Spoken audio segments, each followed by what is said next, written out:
Good evening. I'd like to talk to you about what's happening to your energy bills and what the government is going to do to help.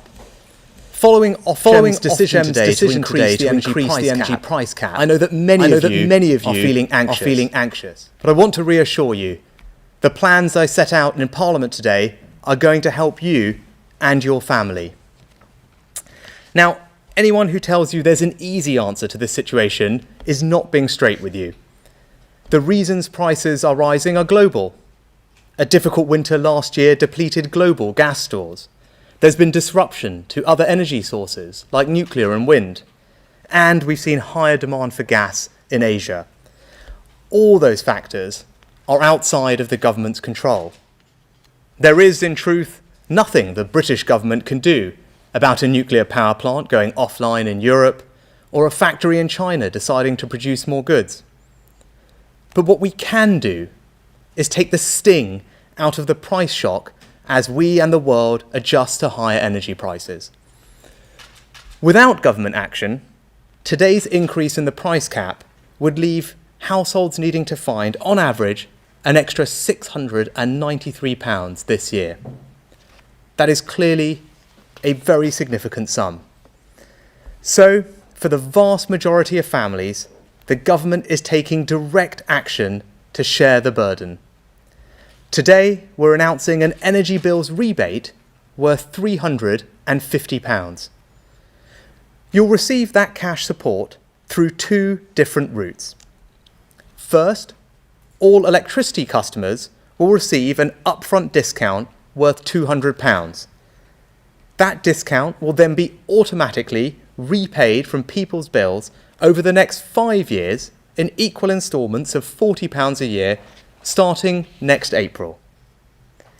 This is the right way to support people while continuing with our responsible plans to reduce borrowing and debt.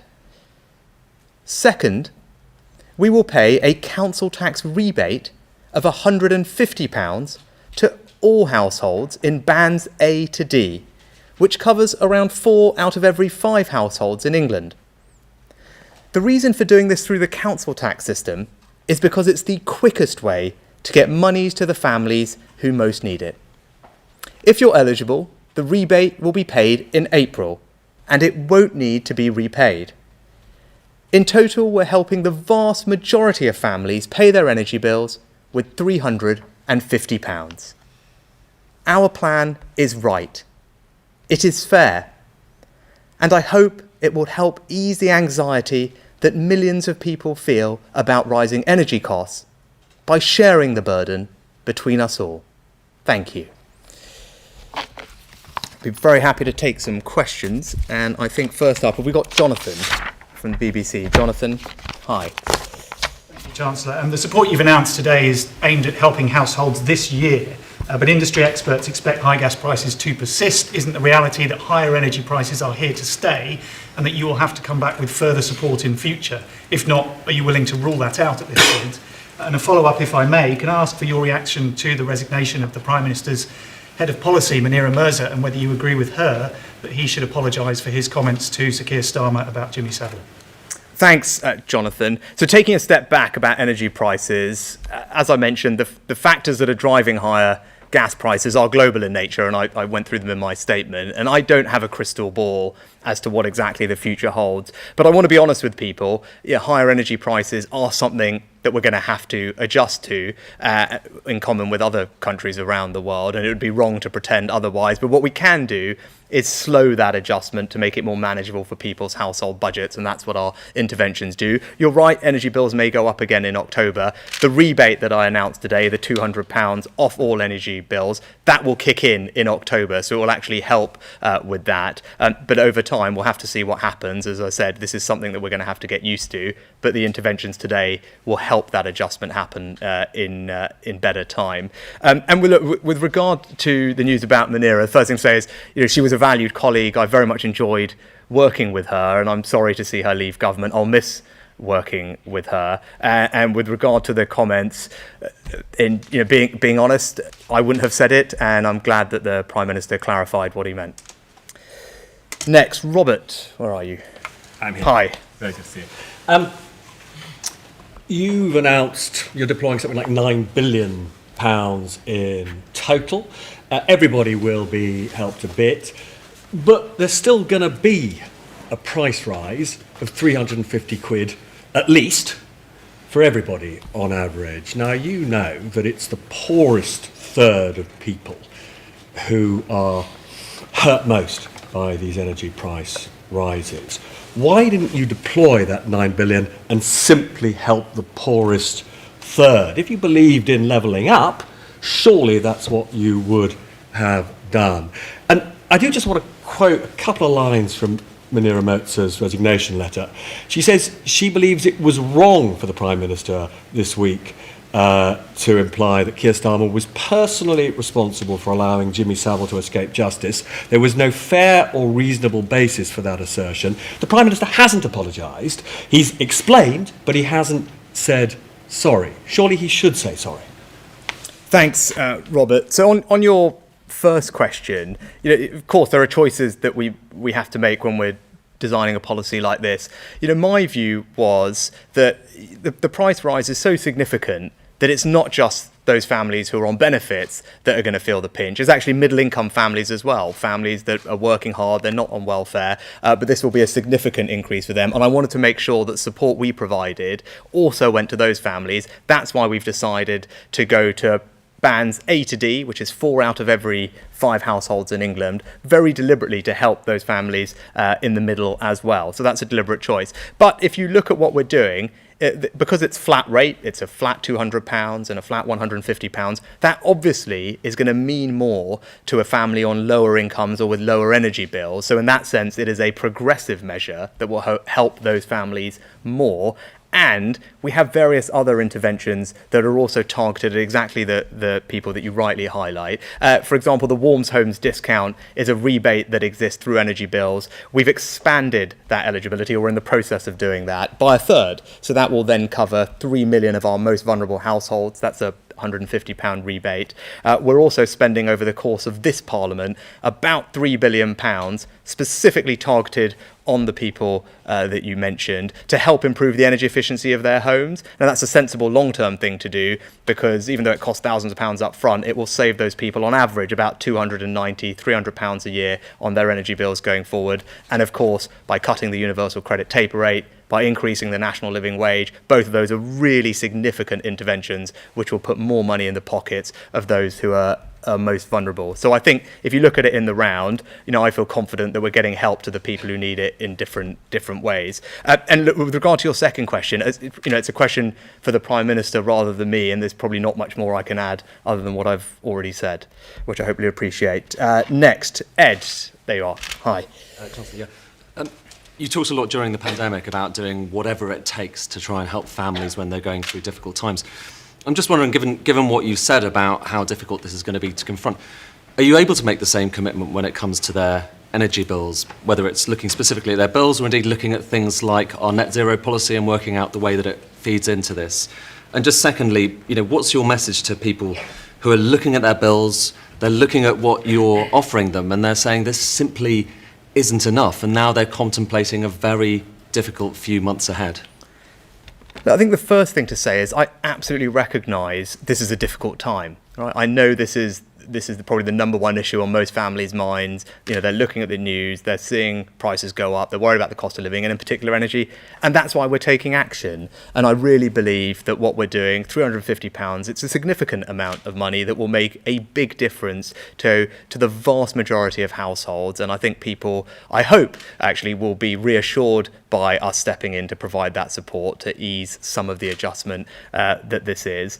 So, when you ask, what's our approach? Our approach over the last year or two has been to do the right things to support people through difficult times, to support the economy when it needed it. And I think today's announcement continues in that vein. And as in Robert's question, we're trying to get the balance right and getting support to the people who need it most. But I'm also being honest with everybody. I can't change global energy prices. Your point about our transition to net zero is a good one. And what we need to do is we've got to put the right long-term energy policy in place. And for example, we're investing in new nuclear power. That's something that previous governments had neglected, but we're fixing that. The Energy Secretary, Kwasi Kwarteng, is brilliantly getting on with that. We announced money for that in last year's spending review. We're also doing lots of offshore wind, where we're a leader. Those are sensible things to do. And lastly, we probably I want to make sure that people acknowledge that we should also exploit our domestic resources. And we have resources in the North Sea, want to encourage investment in that, because we're going to need natural gas as part of our transition to getting to net zero. And in the process of getting from here to there, if we can get investment in the North Sea, that supports British jobs, that's a good thing. So that has to be part of the mix as well. Jason from the Daily Mail. Jason, where are you? Oh, there you are. Hi.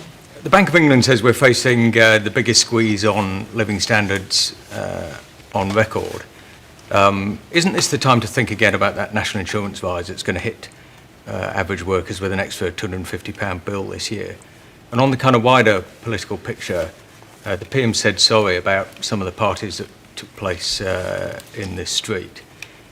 Some of your MPs and certainly the public are still very angry with him. You, I think, are still supporting him. Why do you think, what would you tell people about why he should be given a second chance? So, Jason, on the first question about the health and social care levy, I do believe this is the right thing to do. If you think, what's the country's number one priority when it comes to public services, it's the NHS. And we're faced with a situation where the backlogs are growing to unacceptable levels as a result of COVID. And I think everyone wants to see action on that. We'll get to a point where almost every family will have a family member, grandparent, aunt, uncle who's on a waiting list. And that's something that we didn't want to see happen. And at the same time, I think we wanted to do what other governments have not done. And the Prime Minister deserves credit for this. And that's grappling with the challenges in fixing social care. Both of those things are big challenges to take on. And they do require a serious amount of funding. Now, we wanted to do the difficult decision. Of course, it's a difficult decision to introduce a new levy. It's not something I would wanted to have to do, but confronted with a once in 300-year economic shock to deal with and taking on these two big challenges, I thought it was right, as did the Prime Minister and the government, to introduce a new levy to help fund the people's number one priority, not just today, but for years into the future. And I think people can be reassured that every pound of that levy is going to go on the thing they care most about, which is the NHS and social care. And the way we're doing it, I believe, is progressive. Those with the broader shoulders will bear the biggest burden from it. The top 15% of taxpayers will contribute around half of the revenues from that. And as I said, it's dedicated and specific, so people will know that all the money is going to the thing that they care most about. And on your second question, again, this question for the Prime Minister, I think he was right to say what he said in Parliament just recently and before. He's apologised for that. He said he's going to fix it. He's acknowledged all of the recommendations from Sue Gray's report, and you'll expect to hear more from them, as he said, about the changes that he's planning to make. And that's why he has my support, and I'm glad that he's doing what he's doing. Lucy from the Telegraph. There you are. Hi. Hi, Lucy Fisher from the Telegraph. Chancellor, when you look at the levies on energy bills, the looming council tax rises, the increase in national insurance, the income tax threshold freezes, and hear the Bank of England Governor warn today that the public face the biggest fall in living standards in at least 30 years, is there a point as a Conservative Chancellor that you step in and say people are paying too much tax? Well, Lucy, you're right to list some of them, or many of the challenges that people are facing, and I very much acknowledge that we are grappling with some of them. Families are grappling with those challenges. But I think you can point to some things on the other side of the ledger as well that are going to make a difference. Obviously, the announcements today, £350 for the vast majority of families, I think is a significant amount, and it will make a difference to people. The national living wage is going up by 6.6% in April to £9.50 an hour. That's quite a significant increase. It's worth about £1,000 a year for someone earning the national living wage, as millions of people do. The universal credit taper rate cut that we announced last year, which essentially is a tax cut for those on the lowest incomes. Again, for a single mother who's working full-time on the national living wage, that's worth about £1,200 extra a year in their pocket. So that will help with frozen fuel duty, and we have, as we've discussed with Robert's question, lots of other schemes to help people in need with energy costs. So I think, look, when I look at the picture, of course there are challenges, but there are things we were doing to help people. And to Jason's question earlier, we are making sure that we also address the other thing that they care about, which is having an NHS that's well funded, that can make sure they don't wait years and years for the treatment that they desperately want for them and their families. I think people care about that as well. Going forward, I point you to what I said at the budget in autumn last year. My goal, my mission over the remainder of this Parliament is to cut people's taxes. That's what I want to deliver. I think that's what the country would like to see. They appreciate, I would hope, that we've been through, as I said, once in a 300-year economic shock, borrowing gone to the highest level since World War II, and we do need to fix that, but we are well on our way to rebuilding our economy. If you look at what's happening with people in work and wages, business investment, all of those signs are really positive. So there's lots that we feel confident about. I know that there are some challenges ahead, but longer term, I feel confident about being able to deliver on my pledge to reduce people's taxes. And we made a start of that by cutting taxes for those on the lowest paid last autumn. And that is a sign of where we want to go in the future as well. David from Reuters. Hi, good evening. Good evening. Chancellor, sort of earlier today, the Bank of England sort of raised interest rates. And it said that wasn't just to do with sort of higher energy costs, but also sort of growing cost pressures and also sort of wage pressures in the economy. And that some businesses it spoke to thought that wages might need to go up by 5% sort of this year. And I know that sort of last year, you and the Prime Minister talked about the need for a high wage economy. But in the short term, is wage restraint something that you would welcome in the private sector and think there needs to be in the public sector? Well, David, obviously monetary policy is independent for the Bank of England, so I'll leave Andrew and the governor to deal with that.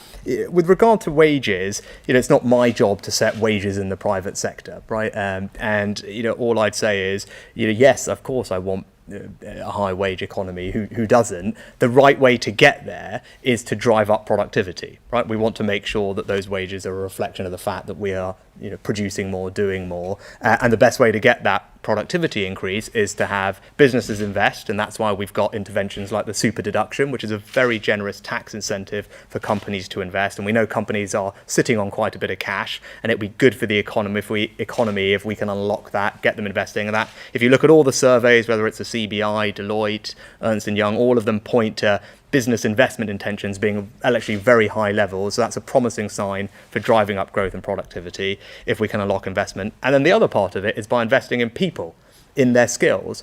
And the spending review last year, we announced, I think, a £3.5 billion increase in the amount of money that we spend on skills. It's a 26% real increase. So it's almost unprecedented for a parliament to spend that much more on skills. But it's really important. So if you're an adult who doesn't have a level 3 qualification, for example, it's equivalent of an A level, and there are about 9 or 10 million adults in our country who don't, for the first time, actually, the government at any age that you are will fully fund you to get one of those qualifications. That cost about £3,000, but we know it will make an enormous difference to your chance of getting a job, or if you're in work, earning more as a result of those new skills you acquire.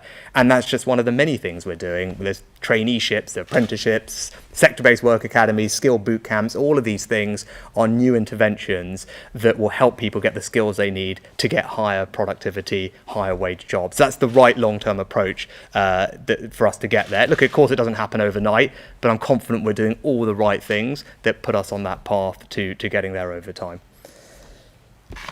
Thomas from Business Insider. Thomas. Thanks, Chancellor.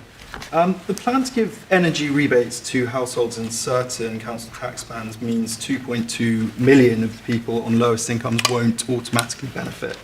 Meanwhile, many of those in the highest household incomes will benefit. Do you accept it's a poorly targeted tax, basing it on property values from 30 years ago? And secondly, just to follow up, would you welcome a full apology from the Prime Minister regarding his comments to Keir Starmer earlier this week? So, Thomas, on your second question, I haven't got anything to add to what I've said to the previous answers. But on your first question, I probably don't accept that. Look, there's no perfect way when you design policy that has to work on this scale for it to be perfectly targeted, right? So there's no way to perfectly do it. I can't sit here and figure out the individual circumstances of all 28 million households that we're trying to get support to. So I accept that nothing is perfect. But to your point specifically about lower income households who happen to live in higher council tax bands? That is a reasonable question, and we have looked at that specifically, and that's why we've created a discretionary fund of about £150 million that will be given to local authorities specifically to help exactly those people. Now, by our estimates, there are around 300,000 people actually, so for example, who are on low income or on benefits, who happen to live in council tax bands higher than Band D. So we've actually given more than the money needed for them, so that there's a bit of extra cushion, so that local authorities can find those people and get them the support they need. I think that's very fair, but we've made a provision for that, as I said, through this discretionary fund. And other than that, I think the council tax system is a good way to deliver support. It's the only other part of our entire tax system that works on a household basis, and if you think about it, you pay energy bills as a household, so this is a way to think about people as a household, so that's sensible. And the other thing is it's quick. Right, lots of other things take a long time to figure out. For example, the rebate, that will kick in October because there's statutory consultations and operational things to work through. The council tax system is really fast. Councils do a brilliant job for us. The systems are set up so people will feel that £150 in April, and that's really good, I think, actually, and that's one of the benefits of using that system to do that. And I think I've got a bit of time to take a couple more if I'm being not hurried out.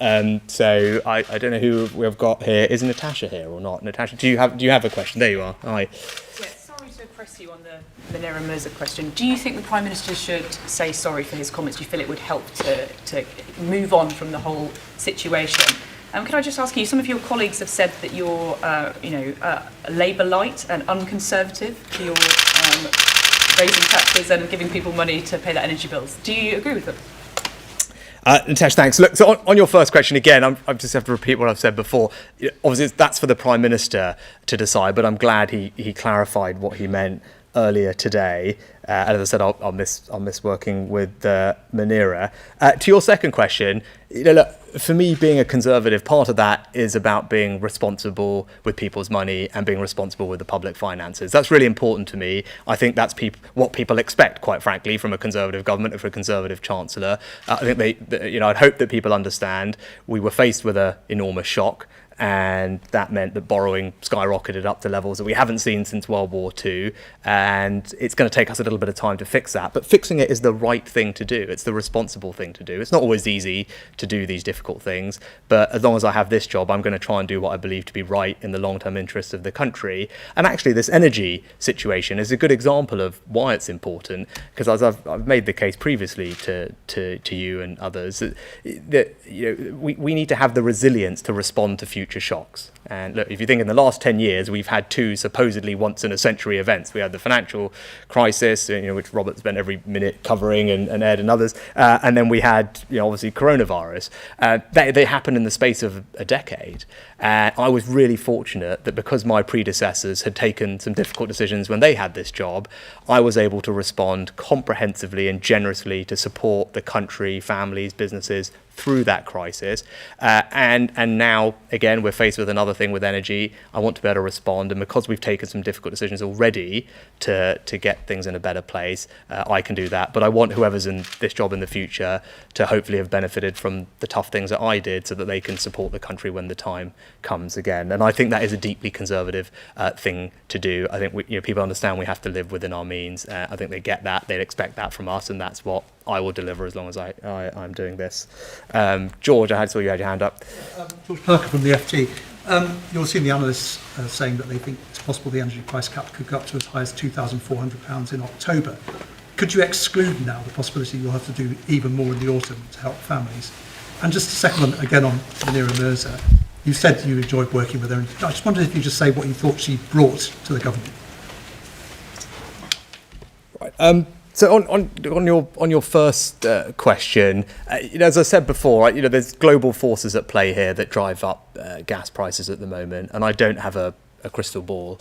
You're right, the current energy markets are forecasting that prices go up further in October before falling quite significantly next spring. But again, I don't have a crystal ball, and these things are uncertain. I think the interventions we've done today are designed to last and provide support to people over the year. We're front-loading it, so the £150 of the £350 comes all in one go at the beginning. But then in October, let's say the price cap does go up again, then that's when the £200 rebate will also kick in at that moment. So there will be help at that time if that is indeed what happens. So I think over the course of a year is the best way to think about it. There's £350 of support for the vast majority of families to help them over the year with this. And again, I'll just go back to what I said. Like, I've got to be honest, I don't want to pretend that we don't have to adjust to higher energy prices, if that's what the world is having to do. But what we can do is just slow the pace of that down, make it more manageable for people's household finances. And look, I'm not going to get into a big thing about Munira. So she's a valued colleague. She brought a lot to the job, and I'll miss working with her. Great. Yes. If I've got one more, right? Go on. Yeah. Hi, Simon Neville from PA. Just want to get my head around this. I'm not going to call it a bailout, but I think some people have called it that. Energy firms were asking for a similar package for quite a few months. We've known that the energy prices were going to go up for quite some time. Back then, it was rejected. The call, I think 20 billion was the number that was put on it by the firms. What changed that meant now you decided it was the right call to make? And the other question I wanted to ask was around national insurance. You're giving households the opportunity to delay their payments on their energy bills. Why not give them the opportunity to delay their payments for national insurance? So I think in terms of the difference, they're two very different things, right? We're putting in place a new dedicated health and social care levy so that people can feel reassured that every pound of that is going to the thing that they care most about, which is the NHS. And it means we can make a start on tackling the backlogs as quickly as possible and start reforming social care. I think that's the right thing to do, the responsible thing to do, as I've outlined. But where we can make a difference on these energy prices, we are. And part of the response is to smooth the impact of that. And that is a very deliberate policy approach. As it can't pretend that we don't have to adjust to it, but what we can do is just make it more manageable, and that's what that policy does. With regard to your first question, I wouldn't describe it as a bailout, and I think actually what that was is something very different. We are not providing loans to energy companies. Well, what we are doing is discounting people's bills by £200. We're using their energy bill as a means to do that, but in no way, shape or form is this a bailout of energy companies. It's absolutely not. This is help to families, to households, just delivered through their energy bills and then ultimately recovered through their energy bills in the future. So I think it's very different to what some people were calling for. And I think it's the right intervention. And many have called for some smoothing mechanism, because when you're faced with a shock of this magnitude, the sensible thing for governments to do, as I said, is not to pretend that it doesn't exist, but to help ease the burden of it by spreading it over some years. But look, thank you all very much. That was hopefully helpful, and I'll see you all again soon. Thank you.